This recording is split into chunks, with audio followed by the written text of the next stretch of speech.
मैं जन शिक्षण संस्थान की ट्रेनर दीपिका दशोरा। हमारी डायरेक्टर मैम है अनीता सक्सेना। आज हम स्वच्छता से और डस्टबिन से संबंधित एक कहानी प्रस्तुत करने जा रहे हैं। आज हम एक कहानी प्रस्तुत करने जा रहे हैं जिसमें मुख्य पात्र एक प्यारी लड़की मालती है जो एक छोटे से गांव में निवास करती है।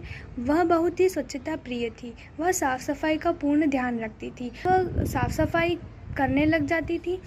उसके आसपास रहने वाले जितने भी लोग थे वह उसे देखकर हंसते थे, जिससे कि वह बहुत उदास होती थी, परंतु वह अपनी स्वच्छता की प्रियता को ख़त्म नहीं कर सकती। मालती का गांव तो बहुत छोटा था, परंतु वहाँ स्वच्छता का बिल्कुल भी ध्यान नहीं रखा जाता था, जिस वजह से वहाँ पर बहुत सी गंदगी रहती थी। इस वजह से एक बार उसकी बहन बीमार हो चुकी थी। तब डॉक्टर को बुलाया तो डॉक्टर ने कहा कि आपके घर के आसपास इतनी गंदगी है कि इस गंदगी की वजह से आपकी बहन बीमार हो चुकी है।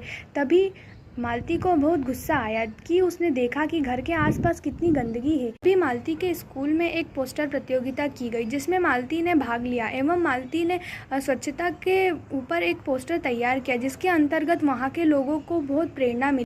तभी उसके दोस्तों से मिलकर उसने यह विचार किया कि हम सब मिलकर एक नाटक का प्रायोजन करते हैं। वह नाटक इस प्रकार होगा कि हम लोगों को स्वच्छता के प्रति प्रेरित करें। उन लोगों ने एक नुक्कड़ नाटक तैयार किया जिसके अंतर्गत उन्होंने साफ़ सफाई की व्यवस्था की। हर जगह उन्होंने जाकर सफाई की। साफ़ सफाई के अंतर्गत उन्होंने झाड़ू लगाया, पोछा लगाया और बहुत से अनेक कार्य किए जिससे कि गंदगी साफ़ हो सके।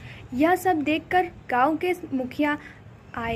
मुखिया आए और उन्होंने देखा कि लोग स्वच्छता का कितना ध्यान रखने लग गए हैं। तभी उन लोगों ने एक मीटिंग की व्यवस्था की। उन्होंने सोचा कि हम एक मीटिंग तैयार करते हैं, जिसके अंतर्गत मीटिंग के अंतर्गत उन्होंने बहुत सी स्वच्छता की बातें कही कि यदि हम स्वच्छ रहेंगे तो हमारा गांव भी स्वस्थ रहेगा। यदि गांव स्वच्छ रहेगा तो हम भी स्वस्थ रहेंगे। गांव वासियों ने मिलकर वहां की सफाई की, जिससे कि गांव स्वच्छ एवं सुख समृद्धि से भरपूर हो चुका था। और सरपंच द्वारा यह बताया गया कि गीला एवं सूखा कचरा दोनों अलग अलग एकत्रित करना चाहिए। इसलिए कि गीला कचरा सूखा कचरा अलग अलग रखना चाहिए। सूखे कचरे से रीयूजेबल चीज़ें बना सकते हैं, जैसे प्लास्टिक की चीज़ें बनाने में यूज़ कर सकते हैं, लकड़ी को जला सकते हैं, कोयला बना सकते हैं, देन वो सारी चीज़ें भी उसका रीयूजेबल कर सकते हैं। गीले कचरे से हम खाद बना सकते हैं जो जैविक और पौधे लगाने के और इन सब के काम आते हैं।